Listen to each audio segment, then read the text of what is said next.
Акыйкатчы жөнүндөгү мыйзамдын долбооруна мен таң калып атам да.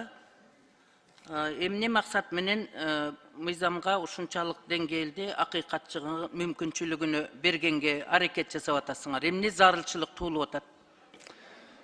Надира Азимовна, сиз айткандай, баягы мен өзүм башында сөзүмдө айтып кеттим. Биринчиси Конституцияга шайкеш келтиришибиз керек. Ал так да ана 110 статьяда Конституцияда бекитилип калган, каралган. Ал жакта органдар сөзсүз түрдө конституциялык мыйзамга ээ болуш керек. Тилекке каршы бул органдагы ээлик кыл элек, ошонун алкагында биринчи кезекте конституциялык мыйзам кылып жазып атабыз. Бул бир. Экинчиси, өзүңүз билесиз, бизге мына жогорку кеңешке кирип кире электе эле канчалаган адам акыйкат издеп келет. Кайсы жерге барбасаңыз эле түрмөдө жатканы бир, жумуштан айдалганы 2, больницада калып койгону 3. Айтор бул бир гана түрмөдө эле эмес, бардык мамлекеттик органдарда дагы элдерге болгон акыйкатсыздык. Элдер акыйкаттыкты каяктан издейт? Мына ушул органга барып, ошол жактан биз өзүбүздүн укугубузду коргоп алайлы. Ошол жакка барып өзүбүздүн маселебизди чечип алайлы, проблемабызды чечип алайлы деп элдер келет. Бирок сиз айткандай, мен айтып кеткендей, бул жөнөкөй мыйзам болгонго байланыштуу айрым кодекстер баягы иерархия боюнча закондон, мыйзамдан өйдө турат. Алар кодекстин алкагында гана жумушун аткарып, мыйзам калып калып атат. Биринчиден Конституцияга шайкеш келтирүү менен, экинчиден жана бир аз ушул калып калган укуктарды биз көбөйтүп берип атабыз. Бул жерде кайсыл бир омбудсменде бир чоң бир полномочияга ээлик кылган жерибиз жок. Болгон нерсесин эле кайра иретин эле гана келтирип атабыз. Эми дополнительный видеокамера менен же дополнительный фото менен бара турган болсо ал жерге кимге бармак эле? Баягы эле кыйналып аткан жаранга барат. Баягы эле кыйналып аткан биздин кыргыз адам балабызга барат. Ошол жакта эми ал сөздөрдү мен жана укканмын, мен ошон үчүн ошого карабастан берип атам да. Ошондой Надирам. Анткени мындай. Биз жогорку кеңеш баягы эл өкүлдөрүбүз да бизге көбүрөөк кайрылат. Ана бул тем более биздин алкабызда болгон орган, биз өзгөртпөсөк анан ким өзгөртөт да? Маселе ошодо. Мен сизден башка жоопту күткөнмүн. Тилекке каршы мен өзүм оюмдагыдай жоопту сизден ала албадым. Себеби акыйкатчы жөнүндө мыйзамда бүгүнкү күндө сиз айткан арыздангандардын маселесин караганга эмне тоскоолдук кылат? Мыйзамы жетиштүү.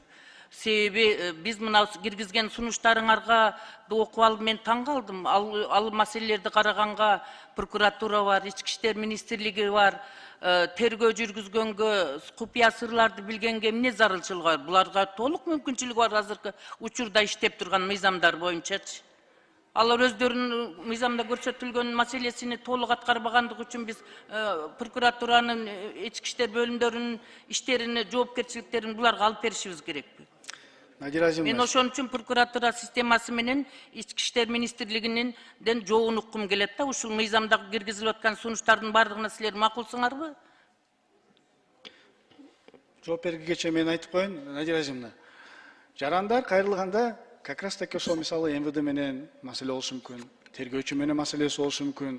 Албетте биз МВДны жаман иштейт деп айта албайбыз. Баары Кудайга шүгүр. Аларда дагы жакшы реформалар жүрүп атат. Бирок айрым учурларда адам фактору кетип калат да, тергөөчү мисалы. Ошол жакта тергөө атып, бир туура эмес фактылар кылып койсо, кимге барат анда? Кайра эмне МВДга бармак беле? Ошондо акыйкатчылыкты издеп кимге барат? Ушул институтка барат. А бул эл аралык норма. Бул бүткүл дүйнөлөрдө ушундай атайын акыйкатчыларды түзүп койгон. Эмне үчүн? Адам баласы ошолорго барып, жок дегенде өзүнүн ошол укугун коргоп алсын деп барган да. А биз доступ дегенде эле бул сразу эле биз баягындай коруп калбайлы. Бул действующий мыйзамдар итак эле отурган. Биз көп деле ал жерге көп нерсени кошкон жокпуз.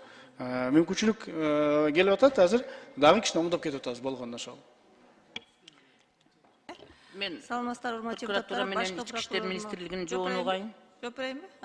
Жооп бериңиз. Башкы прокурордун орун басары Үмүткан Нургазиевна, бул биринчиден конституциялык орган болуп эсептелинет. Ошол себептен булардын мыйзамы конституциялык мыйзам сөзсүз түрдө кабыл алыш керек. Анткени өзүңүздөр билесиз, иные государственный атайын статусу бар мамлекеттик органдар, прокуратура, счетная палата, эми ошол сыяктуу эле Национальный банк, анан акыйкатчы атайын өзгөчө статусу бар мамлекеттик орган. Булардын мыйзамы сөзсүз түрдө биринчиден конституциялык мыйзам болуш керек. Экинчи, биз тараптан дагы мыйзам боюнча өзүбүздүн сунуштарыбызды бердик, концепциясын толугу менен колдойбуз. Экинчи окууда чогуу иштеп, ошол өзгөртүүлөр киргизели деп сүйлөштүк. Рахмат баарыңызга. Рахмат. Камила Абдазаковна, сөз сизде. Мен кечиресиз. Бүттүк энетпин. Шашпаңыз, менде дагы 1,5 20 секунд бар эле берип койсоңуз. Себеби мен экинчи окууда өзүмдүн сунуштарымды берем. Эми азыр тар убакыттын арасында мен эме кылып отурбайм. Маалымат негиздемеде маалыматты окуп алып туруп мен таң калдым да.